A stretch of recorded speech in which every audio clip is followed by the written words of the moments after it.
Hey everybody, welcome back. We're here for episode 2 with Tom Miller, and today we're going to be talking about financial scarcity and the impact on your mindset. So, Tom, we love just a casual introduction. I'm Tom Miller. Thanks for that. And guys, thanks for having me on. I have experienced financial scarcity and abundance. And just a real quick qualifier is I was born in a super poor family. I mean, the super poor that you hear about in stories, and was the first to go to college, was the first to be a teacher, get a job, the first to start my own business. So there's a lot of firsts in my family and sort of climb that ladder. I was also the first to make it to the top of that ladder and lose it all and experience all the pain and just the change in mind shift and status and self-worth and self-esteem that came with that. So we can go into details. I mean, I worked with Alex Hormozi. That's how when I owned my own gym after being a teacher, that's how I experienced the most financial abundance ever. I mean, I literally felt rich. I was like, when am I going to have $1 million saved up? Because it was just stacking, stacking.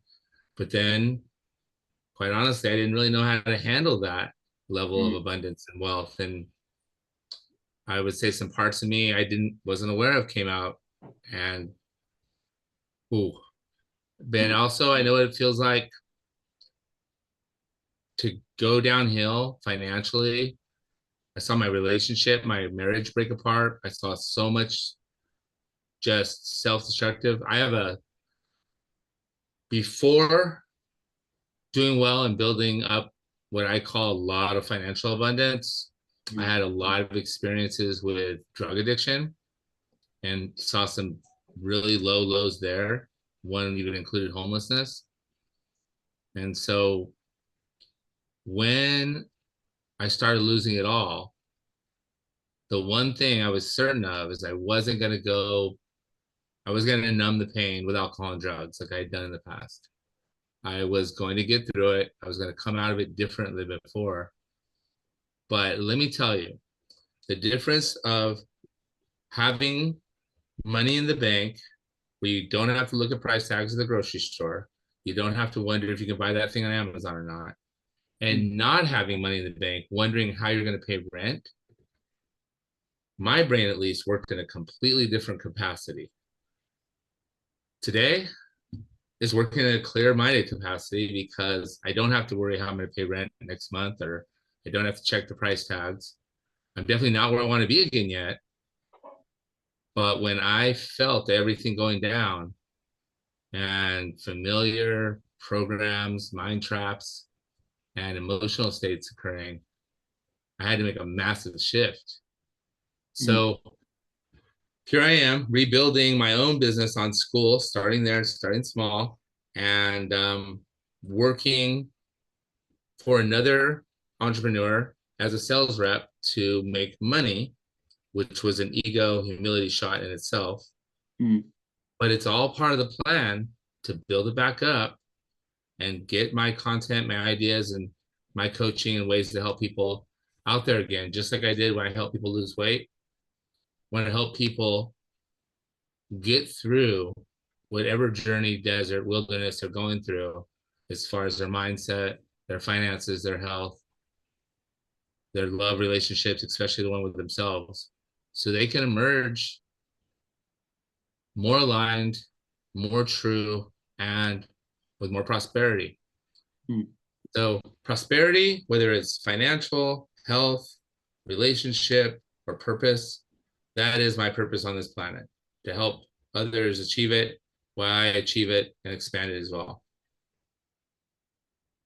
That's awesome. Well, I appreciate you sharing, Tom, and I could definitely relate when you mentioned the humility in sales. Being in sales myself, it's a tough run, but it's all worth it. But no, I appreciate you sharing, and I would love to go into a bit of how you mentioned scarcity and how does that really affect us, as far as creating anxiety, depression, unworthiness, or if you could go a little more into your own story or what you see out there. Absolutely. And to batch up a bit, what I've learned through metaphysics and through my studies of spiritual teachers and quantum mechanics is everything is energy. Everything, even matter's energy. And that is one of the universal fundamental laws of life. Everything is energy. So our thoughts are energy, our hands are energy, the blood, our circulation, our metabolism is energy. We're getting energy from the sun. And our thoughts have the ability to guide our attention. And you've heard where our attention goes, the energy flows. You heard that fun little cliche, where the attention goes, the energy flows. From a neuroscience standpoint, where our attention goes, neural firing flows and neural connection grows. So if we're always focusing on scarcity, we're creating neural hardwire for scarcity. Mm, That's just the neuroscience. That's actual physical matter happening where our brain's changing and then our reticular activating system gets activated and we're looking for signs of scarcity and we're attracting more. mm, But on more of a quantum energetic level, like I call light all energy you don't see. Call it spiritual energy, call it quantum energy, call it the law of attraction. There's so many words for it, but if you're religious, it's the Holy Spirit or it's the universe. But quantum mechanics now verifies that there's energy we don't see, but it's always doing stuff. mm, So we always have a vibration. Like if I am in a sad, scarce, victim mindset mood, my cells, my body is vibrating at a different frequency. And it's basically connecting me with different stations from the quantum field, from the universal field. So that means I only have access to other energies at that vibration. So when we spend any significant time thinking about scarcity, fearing scarcity, we are creating neural pathways for scarcity and we are only creating opportunities for more scarcity. And that happened when things started going downhill. And it was from my own greed and because when I had $500,000 saved and I had a way to make 30, 40, 50,000 every month in profit, I was like, man, I'm going to buy this house, paid off all my student loans, bought my wife a car, bought me a car, everything's great. And I'm feeling like, I felt like I felt like I was superior to a lot of people, bottom line. mm, This is me spending most of my life feeling like I'm inferior. But now suddenly I'm above everyone and, you know, sort of like this weird entitlement. And I didn't realize it then. I didn't. It was through a lot of reflection later. But that just kept growing. And then I shifted from, by the way, my gym was called Life Light Fit. And the mhm, life light is that light we all have. I'm big on all inclusive, expansive terms for this energy we don't see. I call it the life light. I call it the law of light. I call it the truth is the energy that connects us all. So life light was my way of saying, hey, I'm going to help people get their bodies in shape because that's something I've known how to do since I was a kid, went to college for. I mean, I can help someone get into physical shape super easy. But I wanted it to be more than that. I wanted people to tap into their true self and to mm, share that light with others. And at first, it was that way. And as I made more money and learned more marketing and learned better skills and learned about the fundamentals of business, I kind of lost sight of why I started it and it went downhill. mm, Went downhill in a lot of different ways. A lot of them I didn't see happening. Next thing I know, things that used to work aren't working. Members aren't happy. The 6 week challenge that brought in so much money wasn't working anymore. It's like the universe almost said, oh, it's cutting you off now. mm, Or I said, I'm cutting myself off. However, it happened, it was a sequential series of events, a lot of my own decisions and choices that said, that's it. I'm closing the gym. We're moving to Carlsbad. We're going to start over there. And everything financial, love, health, everything went downhill. I even had a drug relapse during that time. It only lasted about 3 months, but that was after years and years and years of complete sobriety. It was when you rise up from the bottom and you work hard to get there. This is what this is maybe the one thing I can give to you guys in your audience. Mm. When you start from scratch and you build from nothing and you finally get there, but then you lose it all and you blame it on everyone else at first, but then as time goes on, you realize it was because of your own character flaws, your own traits, your own scarcity mindset, your own repeating habits. It's like, oh my gosh, the lowness and the lack of self-worth, the depression, the angst, the feeling of needing anything to just feel better and knowing that there's no way that drugs and alcohol were the way. It was a period of time in my life where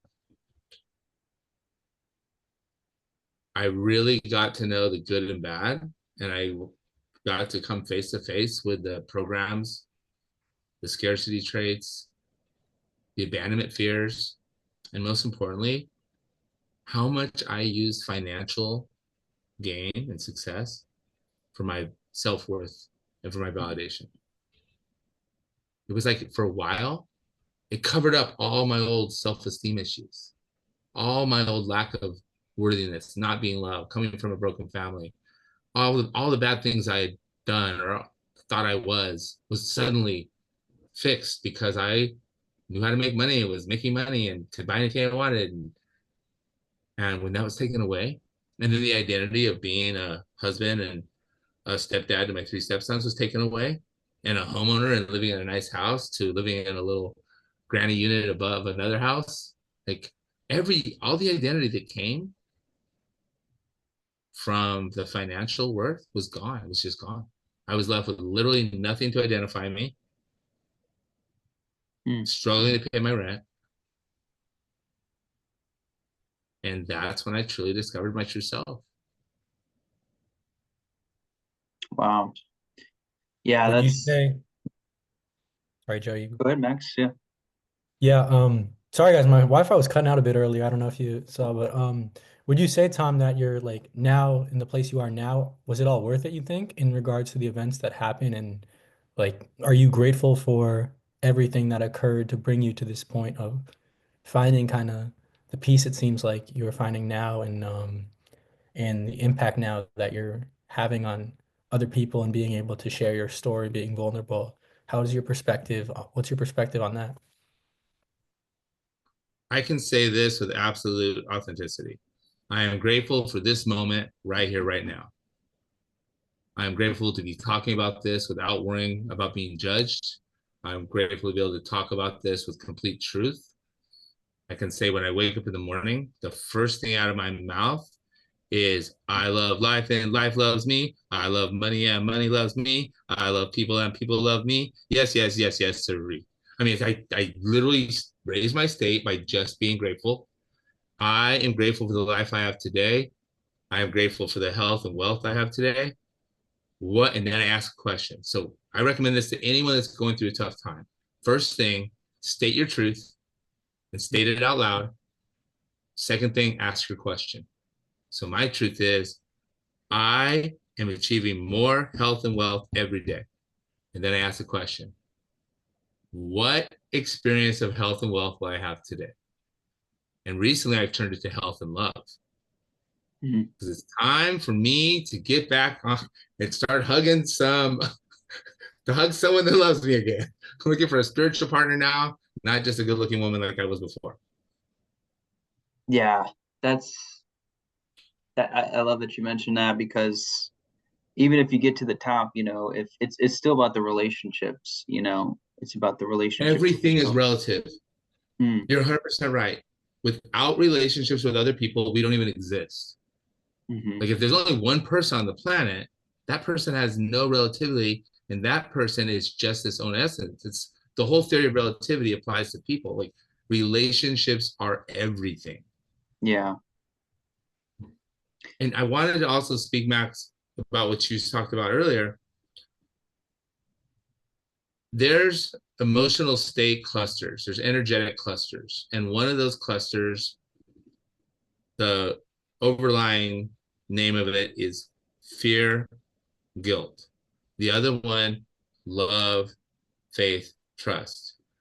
Gratitude is one of the quickest shortcuts to get back to the positive emotional cluster, the positive energy state.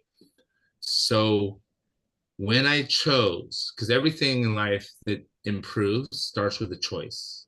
When I chose to embrace the suffering instead of trying to sugarcoat it and sweep it under the rug, instead of trying to get sympathy for it or use it as an excuse not to move forward, when I chose that I would use every bit of that suffering and tell every story authentically and as fearlessly as I possibly could, and I chose to use that suffering as stepping stones for others and gratitude, giving into that and using it, just turning those struggles into strength, but only by sharing it with others and letting them know what happened and how it's just a transformation of choice, decision, and energy.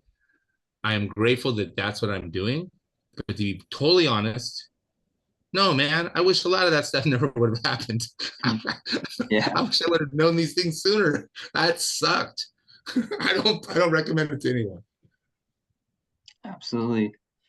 Yeah, it's tough to go through as character building as it is. I understand like a lot of things I've gone through. I wish I didn't have to go through them, but at the same time, it's a bittersweet kind of thing because you've learned so much and grown so much as a result. So You mentioned, yeah, and also you mentioned Tom like rising to the top as well. And I know some people who I've never been to like money wise. I mean, I'm still pretty young, I guess. I've never been to like that high end, but I know some people who really reached like absurd amounts of wealth, like generational like type wealth, and they were born very, very poor. And that change, like it's an identity shift, the amount of like, the change that you're going through to reach that point.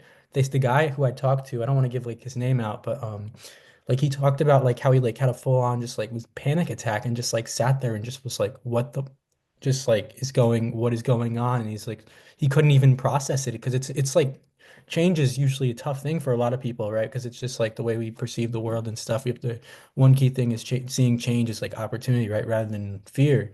But like that's a massive change that like is going on in your life, and it makes sense that it's just going to like even though it's good, it's just it can destroy you, which is fascinating. It's energy. Money is currency, and they call it currency because it's always circulating and it's a current. And if you have an overload of it without seeing it as energy, but not your sense of worth or status, I think that it impacts a lot of people. And you guys are all pretty young. So this goes out to anyone that's in their 30s or 40s. There's in the timeline of the human journey, because we're all on the earth school. I believe we are energetic, spiritual beings having a human experience. And to some extent, science has proven that too.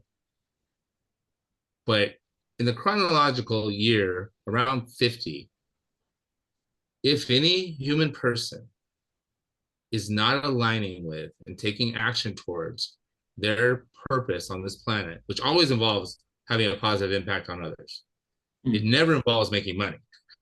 You yeah, can use the money to have a positive impact. But if they are not aligned yet and all they're doing is making more money, make more money, a spiritual void will happen upon them that will cause so much suffering, no money can remedy it. We have an epidemic of that going on. It's happening in younger years. Is people, I don't know what my purpose is. I'll tell everyone, if you don't know what your purpose is, it's really simple. Help others. mm, Love others, help others in truth. And love is just a high form of energy. It's not the love where you hug someone and they love you and you love them. It exists all the time. It's just love, tell the truth, and do something to help others. Like you absolutely. guys are doing. You reaching out and asking me to be on this podcast helped me because it made me say, okay, it's time to start doing the thing you said you were going to do. Tell the truth and use your truth to help others. Absolutely, and it's great to have you on as well. I mean, it's just gonna be impactful for a lot of people out there. And when you're talking about when you first came to that moment of abundance, do you feel like part of you was still operating in that mindset of scarcity, and is that what potentially contributed to kind of going back down a bit and having to go through what you went through? 100% yes. Hmm. Yeah. First off, I didn't even realize we were bringing in $1 million a year until I looked and said, "Oh my gosh, we're bringing in an average of 87K a month. That's $100,000. That's $1 million a year." And Hmm. then in Alex Hormozi, I was in gym launch during those days, and it was like he had $1 million run rate award that we did at the quarterly meetups. And you got a sword. I still have the sword. I can grab it and show you. You got a sword for it. You got on stage. And for me, that was validation. That was recognition. I had made it. And so it kind of snuck up on me. But after I made it, and even before that, I was constantly afraid that I was going to mess it up or lose it, or that here was a big epiphany, that somebody was going to realize that I didn't deserve it and take it away. Hmm. Almost as if I were faking to be this guy that deserved it, but really I didn't. But sooner or later they were going to find out. It was a bizarre cognitive distortion I had going on because those old programs of being poor, unworthy, and scarcity are hardwired into our neuroprogramming. Hmm. We can cover them up with immediate gratification and validation and external recognition, and that's great for the dopamine. It covers it up, but they're there. Hmm. Absolutely. And Um, when you how did you meet Alex Hormozi? I'd love to hear a little bit about that, and like how did that impact your journey overall? I opened my gym in 2015, and I love training people. I was working to get leads through marketing and running a 21-day challenge and running different offers and trying all these different things. And then a friend of mine said, "Hey, there's this guy. It seems like he's really good at getting people leads." And it's actually right when he was starting Gym Launch. And so I got on a sales call with one of his reps, and it was way too expensive, but something clicked and I decided to go for it. And then I backed out the next day and they called me up and talked me into it. And for whatever reason, it was exactly what I needed at that time. And I literally just followed his system. I followed his system step by step. And each month I made more money because you had to pay him $1,000 a week to be in it. Hmm. So each money I had to make enough money to pay him and then enough money. And then next thing I know, oh my gosh, we were making so much money. But it was an icky way to make money because the way it was set up was a bait and switch 6 week challenge. And so you always felt kind of dirty because they came in for the free 6 week challenge. And then you got a $500 deposit from them and gave it back to them if they lost 20 pounds. So it was a weird feeling, but man, I love having $8,000 days, $10,000 days, having the gym. And I loved Alex. I still do to this day. But I'm going to make a confession that I've never said out loud before that was aware of. I started late. I was off to the races, but when I hit my 30s, that's when my drug addiction, be honest with you guys, incarceration times happened. Hmm. So I kind of skipped progress in my 30s. So this guy Alex is younger than me, coaching me, telling me all this stuff, and it all resonates, makes sense. But I'm like, why is this guy younger than me coaching me? I mean, I know this stuff too. It's like, and I had this weird like jealousy, envy, superior, inferior thing. And it was bizarre the way I saw it then. And but yet I loved his validation because I was always like, I closed a bunch of sales using his system. I'd get on the calls every day at 11 when he did the calls for everybody. And I would tell him how many I closed and everything was good. And when he would tell me, "Hey, good Tom Miller, man, making it happen." And he'd like point me out and say good stuff. And it was like that attaboy. And I loved it. So I thrived with the system. I thrived with him. I still remember your work works on you more than you work on it, and do the boring work. Mm. Yeah, doing the boring work. I mean, I think that's really the number one thing that keeps a lot of people from progressing is just that day-to-day boring work. And